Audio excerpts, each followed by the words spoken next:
The time has come, the walrus said, to speak of many things. I forget the words and a bunch of shit, and then we talk about kings. Well, there are kings in this world.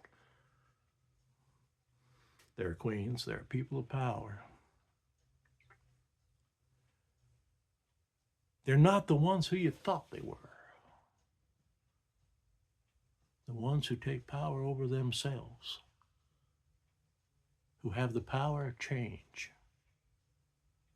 Can you teach an old dog new tricks? Well, you are looking at an old dog. I got no problem with that. I've always got along better with animals than most people in the first place. Animals and babies, because they're pure, they're honest. And being a genuine person my own self, I get along well with those that think like I do or feel like I do. All you kind people out there that are looking for a better world for your own self, who believe in hope, who believe in love,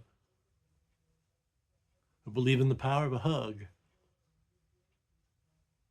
and I'm hugging a human being, not those shells of vessels that have lost their souls. People worry about clones these days. You should worry about the shells who have lost their souls, because those ones are dangerous, because they've been dangerous to themselves. And misery does love company. They have no qualms whatsoever. It's funny, you know, people talk about heaven and hell. Well, they're both right here on earth. See, we're living in two worlds right now. We're living in a 3D world. Actually, we're living in more than two. 3D world, a 4D world, a 5D world, probably even higher. Now, whether it's frequencies or whatever you want to call it, again, arose by any other name. And this is don't take my word for anything. You got questions and you don't know who to trust. Trust yourself. But ask the questions, ask the right questions, the detailed questions.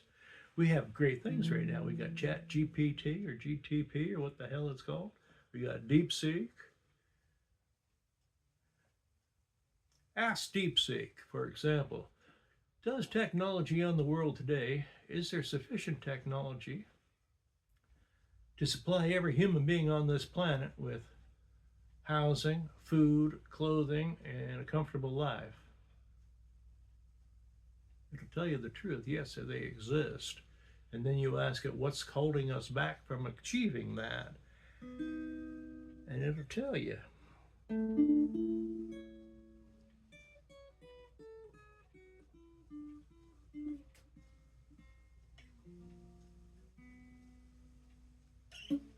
People.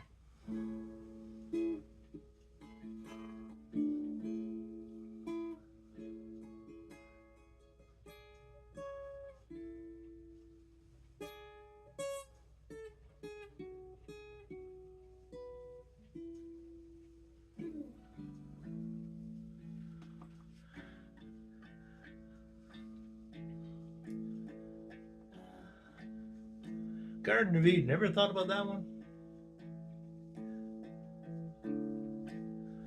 Some books say that we lived in the Garden of Eden.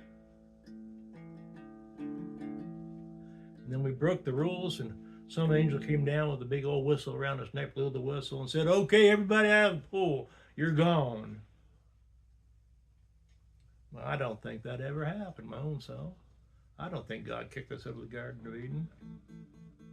Fruit of knowledge was that some people figured out if you lied and presented information in such a manner, you could manipulate others, and they took that as power. And that broke Eden. The ones who believed in it lost Eden. But you look around the world at some of the humble people. Remember what the good Lord said. The meek shall inherit the earth. Well, that's happening right now. The ones who don't seem to give a goddamn about those things, they just live their lives trying to be happy.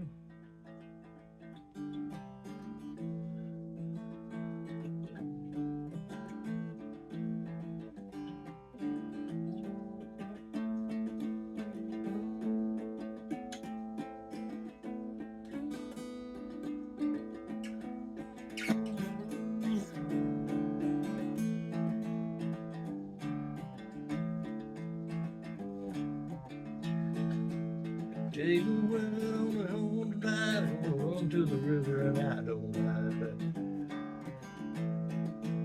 See the way I've been done, I'm gonna take it until I'm home.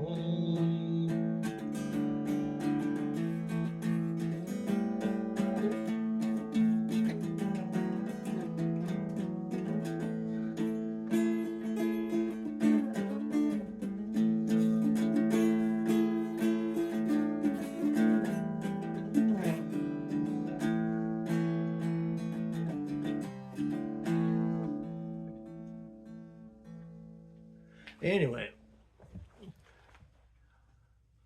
Eden's here if you want it. Peace and love is here if you want it. Free electricity, aquaponics, agroponics, hydroponics, vertical agriculture, things like using seaweed, growing seaweed. You live close to water, you can grow seaweed. Seaweed as a foodstuff for cattle reduces the amount of methane it produces. Mix that with growing your own bean sprouts, which you can massively produce in a fast system for next to nothing, and you mix bean sprouts and seaweed for cattle feed, you're going to have healthier, lean meat cattle that do not produce massive amounts. It reduces methane by over 90%. Okay, wastewater treatment plants that produce methane on purpose. Then you save the methane. Using green energy, you can separate the methane, because it's CH4, into green hydrogen, the H4, and to carbon, or in this case, carbon in its purest form, graphene. And graphene is the best water filter ever made, and it can even filter PFAS chemicals out of your own damn body. If you don't believe me, and I don't care if you believe me or not, because you shouldn't believe me or anyone else, look it up.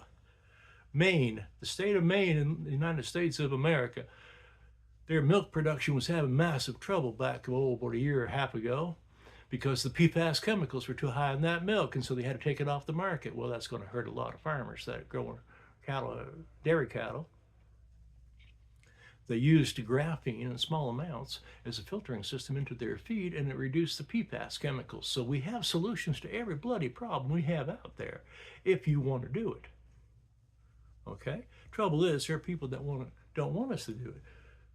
The Western medicine has gone to the point where it's a profit-making industry right now, which means that they're going to try to treat symptoms, not the disease, because they don't want you to get well because there's no profit in that. Well, people don't buy medicine. Homeopathic medicine, natural medicine, using herbs and natural foods and exercise, healthy exercise, and basically a different kind of lifestyle. Okay, get the heck out of cities. What was happening in the late 70s and early 80s? There was a movement for decentralization where each community was going to take care of itself, because let's face it, it's any kind of structure. If you have the foundation of that structure, the small communities in the case of a society, because the small communities work together, if they're strong, they can build a strong central community, a central society. The stronger the legs are, those little parts that are down on the earth people and the earth music, well, it's time to go back to that. One of the best ways is indigenous rights, because indigenous people's cultures are close to the earth. Same as farmers, old-time farmers, not corporate farming, because I don't want to have nothing to do with that. That's just business. Business and chemicals, and they don't care about the land, they don't care about the people, they don't care about the health. But family farms and community farms, small communities taking care of each other. I'm from Canada. Our history was based on that, because it's a big place and there weren't a whole lot of people. And you live in the middle of BF nowhere, and you know what I'm talking about if you're from Canada.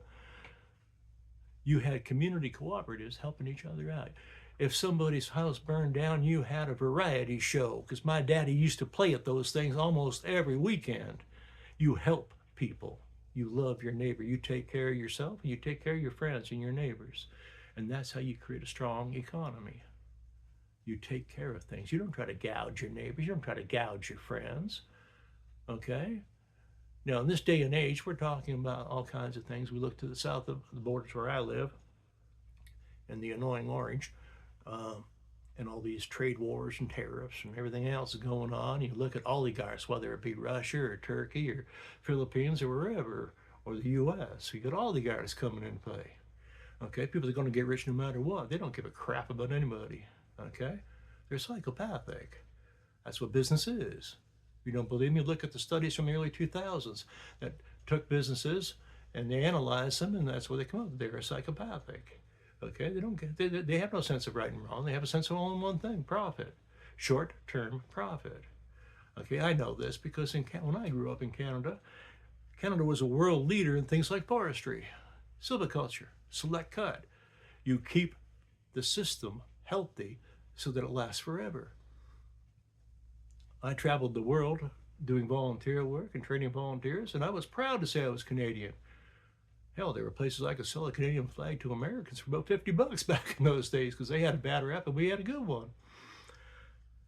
I came back to Canada on a visit in the 90s and found Canada was doing clear cutting with short-term profit. They didn't care about what happened. Well, guess what? Now when the storms hit, trees fall down. Why? Because the root system has been destroyed. Because we didn't take care of the earth.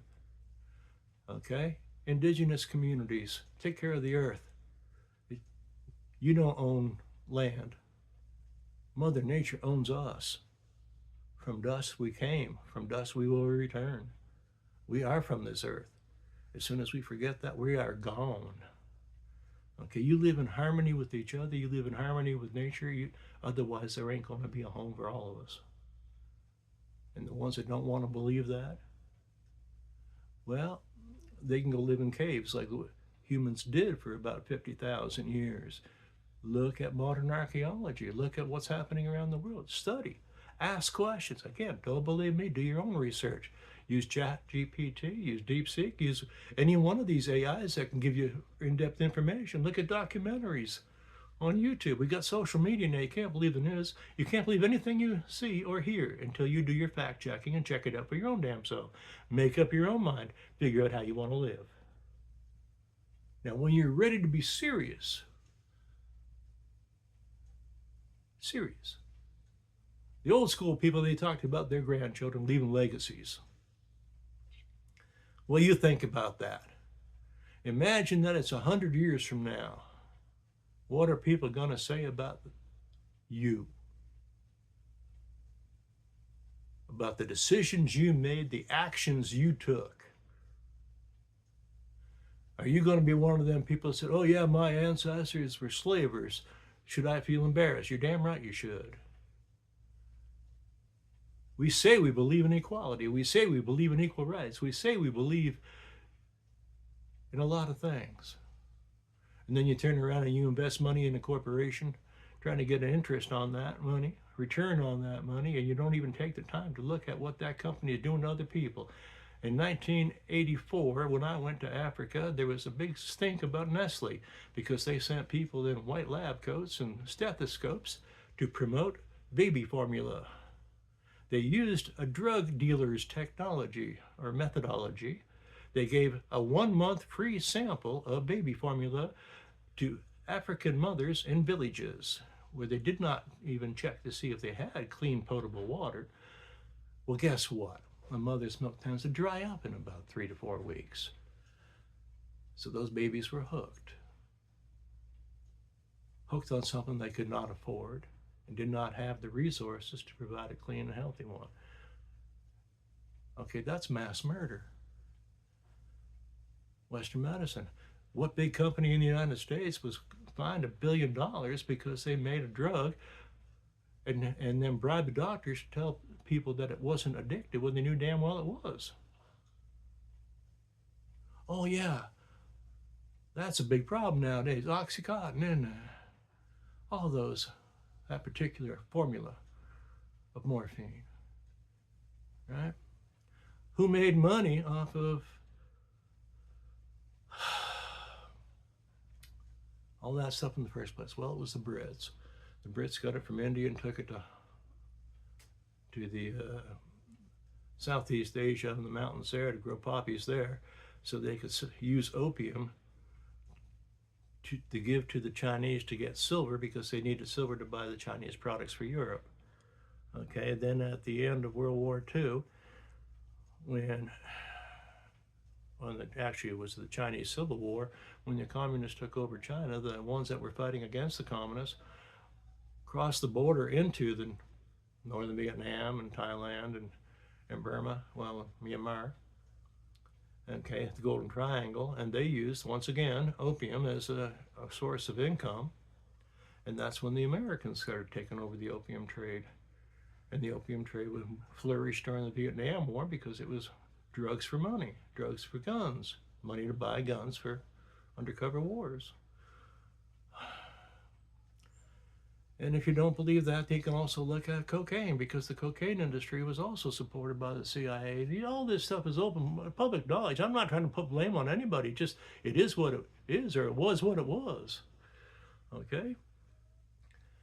The same people, the same president that started the war on drugs is one of the most influential people in creating that system in the first place.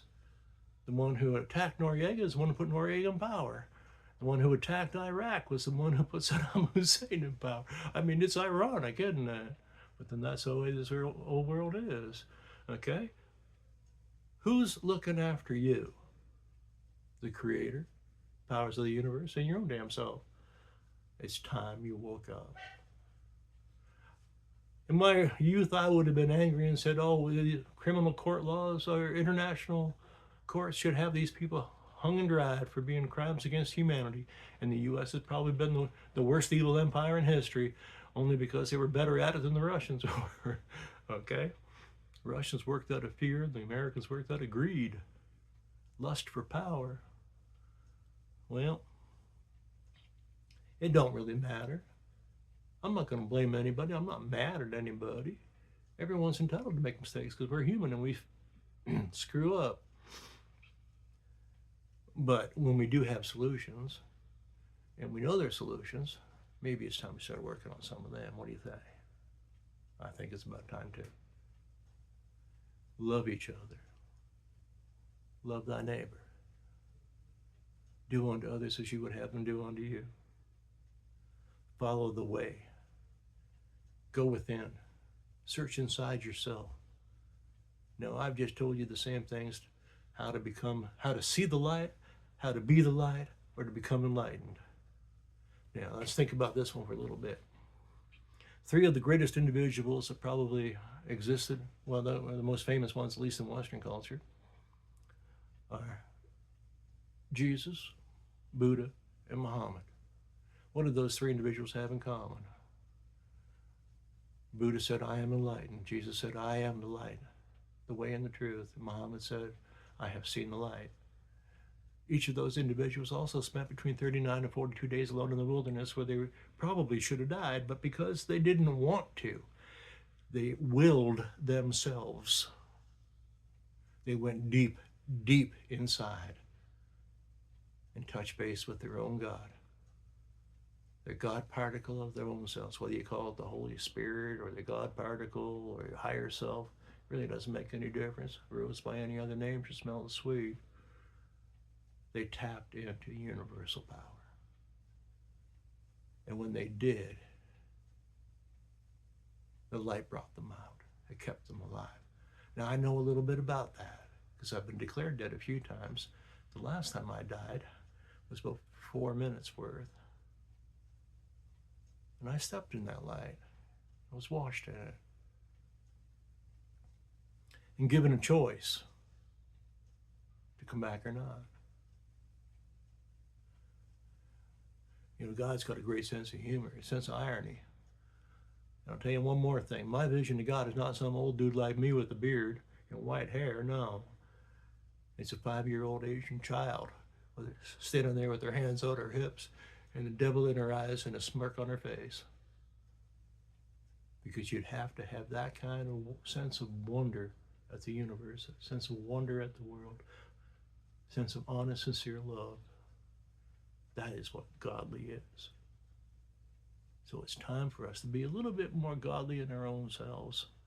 Listen to the angel a bit more, not the devil. One's on one shoulder, one's on the other. They're both part of you. Watch the old Warner Brothers cartoons. Learn something. Have yourselves a wonderful day. I love you all. Take care.